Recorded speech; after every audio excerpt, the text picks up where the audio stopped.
अभी भी कोई ये गारंटी देते हुए नहीं दिख रहा अभिनव भाई कि अगला पेपर लीक नहीं होगा, रीनीट लीक नहीं होगा। इनके अंदर वो संवेदना बच्चों के प्रति दिख ही नहीं रही है कि इनको 1% दुख भी इस बात का है कि पेपर लीक हो गया है। इनको तो अंदर ये लग रहा है, ओ शिट, इस बार पता लग गया। भाई सुन, इस बार पता नहीं लगना चाहिए, हवा नहीं लगनी चाहिए, पेपर लीक भी हो रहा है और ये जो 400 करोड़ रुपए और खर्च हो रहे हैं इनकी भी वसूली करनी है। तो आप भ्रष्टाचार को लीगल कर दो भाई। आप बता दो कि हम 500 डॉक्टरों को नौकरी देंगे, हम अपने चहेते लोगों को नौकरी देंगे, बाकी चीजें तो फेयर करो। यहां तो कुछ भी फेयर होता नहीं दिख रहा। पेपर ढंग से नहीं होता है। और जब नेता टाइम जोन बदलने की बात कर रहे हैं भाजी करें, जीएमटी नहीं तो अब महादेव वाला टाइम होना चाहिए।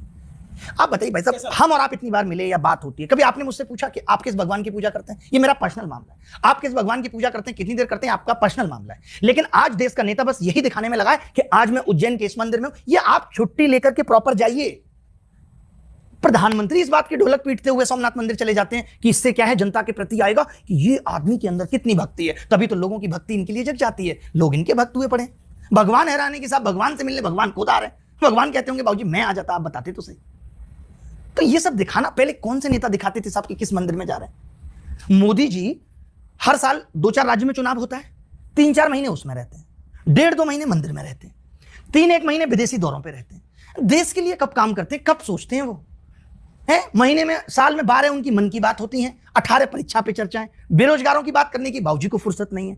अभी भी खुद अपनी सीट छोड़ने का मन नहीं है, क्योंकि I don't want to be बेरोजगार। मैं नहीं चाहता कि मैं बेरोजगार हो जाऊं। और कितने नेता हैं ऐसे, आपने देखा ही होगा, 2-2 रोजगार कर रहे हैं।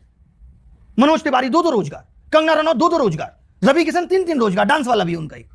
ये अपना एक रोजगार छोड़ना नहीं चाहते। आप भाई साहब किसी जिले के डीएम भी बनेंगे ना, तो आप कोई दूसरा लाभ का काम नहीं कर सकते, और ये 36 लाभ के काम कर रहे हैं।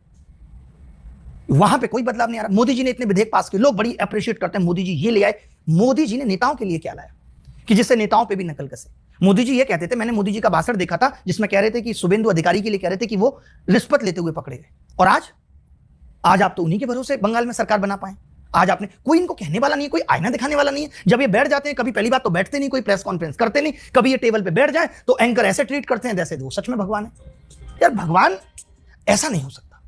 भगवान ऐसा नहीं हो सकता जो झूठ बोलता हो। झूठ तो भगवान नहीं बोलता। आप ही मानते हैं कि 2047 का सपना झूठा है? कैसे होगा? विकसित देश बनने के लिए एजुकेशन तो आपकी प्रायोरिटी पे होना चाहिए ना। आज भी आप डाटा देखेंगे तो 98,000 स्कूलों में एक टीचर है, लड़कियों के लिए टॉयलेट नहीं है, और हम बात कर रहे हैं 500 करोड़ की मूर्तियां स्थापित कर रहे हैं। फोकस है कि हम यहां पे भी मंदिर बना देंगे, हम यहां पे भी मंदिर बना देंगे। अरे भाई, उस मंदिर के बगल में एक यूनिवर्सिटी और स्कूल भी तो बनाइए। शिक्षा का मंदिर तो असली वही है जो एक बच्चा पैदा होने के बाद उस मंदिर में जाता है और वो सीखता है कि कैसे जीवन में आचरण करना है। लेकिन आपका उस पर ध्यान ही नहीं है।